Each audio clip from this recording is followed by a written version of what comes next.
Paix sur vous tous les frères et sœurs, dans la suite des vidéos que j'ai fait en ce moment, donc je vais en faire un petit à propos de la fraternité, etc.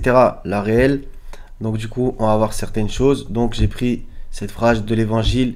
Si vous saluez seulement vos frères, que faites-vous d'extraordinaire? Donc on va y revenir après. Donc ça va être concernant pas mal de trucs. À propos que voilà, les gens, ils n'ont pas forcément envie de marcher avec des gens qui ne leur ressemblent pas, qu'on se comprenne dans un certain sens, il y a une réalité. Maintenant, on va voir ce que le Seigneur il nous dit. Sourate 3, verset 103. A'udzubillahi minash shaitanir rajim, bismillah. Et cramponnez-vous tous ensemble au câble d'Allah et ne soyez pas divisés. Et rappelez-vous le bienfait d'Allah sur vous. Lorsque vous étiez ennemis, c'est lui qui réconcilia vos cœurs. Puis, par son bienfait, vous êtes devenus frères. Donc, par exemple, celui-là, ce passage, il est important. Donc, bien sûr, il faut que tout le monde se cramponne au câble du Seigneur, qu'on se comprenne. Mais lorsque vous étiez ennemis, c'est lui qui réconcilia vos cœurs. Puis, par son bienfait, vous êtes devenus frères. Vous êtes devenus frères. Donc les choses ont changé.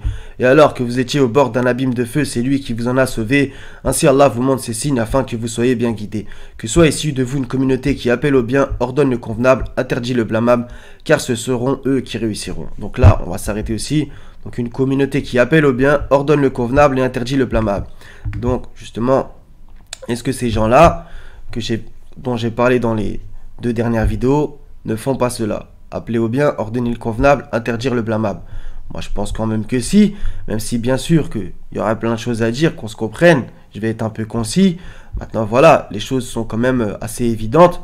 Donc, est-ce que c'est bien de rester chez soi? Après, il y en a, ils vont me dire, oui, mais non. Je comprends, faut pas être naïf, etc.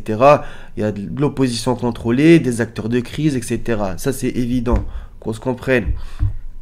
41-34, la bonne action et la mauvaise ne sont pas pareilles. Repousse par ce qui est meilleur. Et voilà que celui avec qui tu avais une animosité devient tel un ami chaleureux.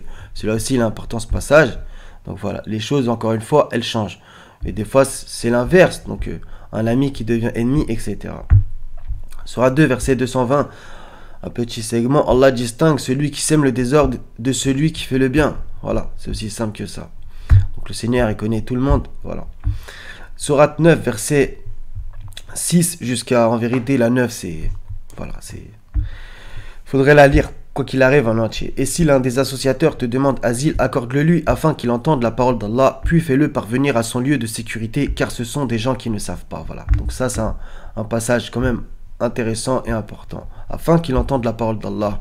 Donc bien sûr que, voilà, encore une fois, tu marches avec les gens, c'est pas forcément le meilleur... endroit, le meilleur moment, mais voilà, tu peux faire des rencontres, etc. Car ce sont des gens qui ne savent pas concernant, par exemple, la croyance, voilà, ils ont peut-être entendu des choses à la télé, ils ont peut-être vu des mauvais comportements qui font que, d'accord, et encore une fois, il y a des gens qui croient, qui y vont. Donc encore une fois, c'est vaste et il y aura énormément de nuances. Donc après, par contre, ça parle justement du pacte, etc., des serments, un certain engagement, une alliance. Donc est-ce que, par contre, on fait une alliance avec eux? Moi, je dirais que non. Bien entendu, une alliance, un pacte, c'est quand même quelque chose de plus solide, qu'on se comprenne. Maintenant, voilà, le Seigneur, quand même, il nous met en garde sur pas mal de choses. Donc, quand même, faut pas non plus être naïf. 33 à 18, des passages aussi intéressants dans la 33.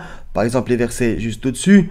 Certes, Allah connaît ceux d'entre vous qui suscitent des obstacles, ainsi que ceux qui disent à leurs frères, venez à nous, tandis qu'ils ne déploient que peu d'ardeur au combat, avare à votre égard, etc. Voilà. Donc, est-ce que en face, on n'a pas les coalisés? Bah, pour moi, le nouvel ordre mondial, c'est les coalisés. Ils sont tous alliés contre les peuples du monde entier.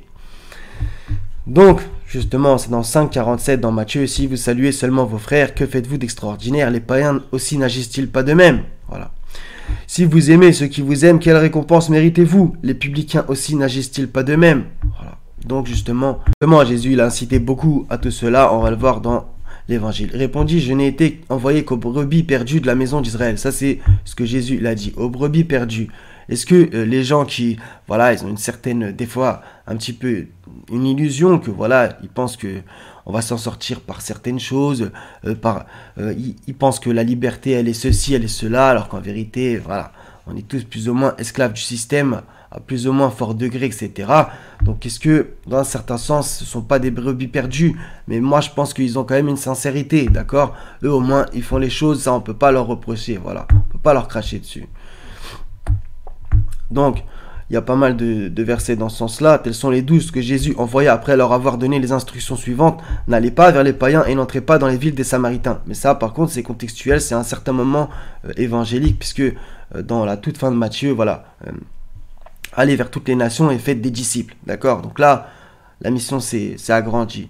Et n'entrez pas dans les villes des Samaritains. Au passage, dans Jean, on voit aussi qu'il y a la femme samaritaine, voilà, etc. Elle parle avec Jésus. Et finalement, alors que les Samaritains et on va dire les Juifs d'origine, c'était, il y avait un truc quand même, d'accord? Et finalement, voilà, elle a fini par croire en Jésus. Elle a ramené tout le village, etc. Ils ont cru en Jésus. Et elle est restée plusieurs jours. Donc tout ça, c'est important. C'est que des fois, des gens, bah voilà, pour le coup, une Samaritaine improbable, et finalement, voilà, elle a cru en Jésus. Donc, ne jamais jeter les gens à la poubelle et n'entrez pas dans les villes des Samaritains. Allez plutôt vers les brebis perdues de la maison d'Israël. Voilà, encore une fois. On va encore voir d'autres choses. C'est que, voilà, comme Jésus était à table dans la maison, voici beaucoup de publicains et de gens de mauvaise vie. Donc ça, vu comment c'est écrit, on peut l'imaginer par rapport à aujourd'hui, qui sont les gens de mauvaise vie. Vinrent se mettre à table avec lui et avec ses disciples. Les pharisiens virent cela et ils dirent à ses disciples: pourquoi votre maître mange-t-il avec les publicains et les gens de mauvaise vie? Vous voyez, les gens ils étaient un peu surpris de ce que il faisait Jésus comme action. Ce que Jésus ayant entendu, il dit: ce ne sont pas ceux qui se portent bien qui ont besoin de médecins, mais les malades. Voilà, donc les gens qui ils croient en Dieu, ils font déjà les bonnes œuvres, etc.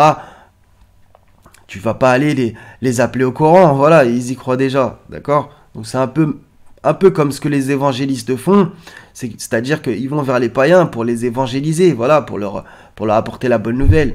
Bon, après, on pourra en parler, mais qu'on se comprenne. C'est le même principe. Allez et apprenez ce que signifie: je prends plaisir à la miséricorde et non au sacrifice, car je ne suis pas venu appeler des justes, mais des pécheurs. Voilà, je ne suis pas venu appeler des justes, mais des pécheurs. C'est aussi simple que ça. Donc ce sont eux qui en ont besoin. Voilà. Donc, ça, c'est un passage aussi dans Luc, chapitre 15. Le dire en entier, justement, au tout départ, tous les publicains et les gens de mauvaise vie s'approchaient de Jésus pour l'entendre. Et les pharisiens et les scribes murmuraient et disaient: cet homme accueille des gens de mauvaise vie et mange avec eux. Donc, vous imaginez, hein, là, ce qui est très intéressant dans ce verset 1 et 2, c'est que les publicains et les gens de mauvaise vie, ils vont vers Jésus. Les pharisiens et les scribes, qui connaissent la loi, eux, ils murmurent sur lui et ils ont voulu lui faire des dingueries tout au long. Donc vous imaginez, il y a un truc à comprendre. C'est-à-dire que là, les religieux, ils sont mis contre Jésus. Et ceux qui n'étaient pas religieux de base, eh ben, ils sont allés avec Jésus. Donc il y a quand même des choses. Donc lire tout ce passage, donc il leur fait une parabole avec un homme, etc., avec des enfants. Et à la toute fin, mais il fallait bien s'égayer et se réjouir parce que ton frère que voici était mort et qu'il est revenu à la vie, parce qu'il était perdu et qu'il est retrouvé. Voilà, c'est magnifique. Donc encore une fois, à relire tous les versets sur le remplacement des peuples. Donc tout ça, c'est à relire, à reméditer, etc. Voilà les frères et sœurs, ça sera tout. Donc voilà, essayons de ne pas avoir le syndrome de l'élu, c'est-à-dire moi je suis sauvé, je vais pas vers les autres, ce sont des mauvais, ils sont déjà dans le feu, d'accord? Faut vraiment faire attention à tout ça, bien que c'est sûr que voilà, il y a forcément des gens que, voilà, sourds, muets, aveugles, ils ne pourront pas revenir, voilà, ils ne pourront pas revenir, il y en a, que tu les avertisses ou que tu ne les avertisses pas, ils ne croiront jamais, voilà, c'est aussi simple que ça, mais il y a des gens qui vont entendre et qui vont croire, etc., etc. S'ils voient ton comportement dans la vie de tous les jours, etc., vous avez vu qu'il y en a, ça a pu, par la grâce du Seigneur, changer leur vie, on va dire. Donc voilà, donc si les croyants, ils ont une certaine motivation à combattre le mal, les gens, on va dire, lambda, bah voilà, ils auront quand même peut-être une certaine envie d'aller vers Dieu. C'est aussi simple que ça. Comme le Seigneur il dit, par la sagesse et la bonne exhortation, appelle au sentier de ton Seigneur. Mais le Seigneur il dit aussi, quiconque le veut, qu'il croit, quiconque le veut, qu'il mécroit. J'ai envie de vous dire, chacun fait ce qu'il a à faire. Et c'est lui qui guide, et c'est lui qui égare. Voilà. Allah guide vers lui celui qui se repent. Donc je souhaite le meilleur à tout le monde. Paix sur ceux qui suivent la guidée. Soyez tous bénis. Wassalamun ala al-mursalin. Walhamdulillahi rabbil alamin. La ilaha illa hu al-aziz al-hakim. Prenez soin de vous. À la prochaine, Inch'Allah. Salam.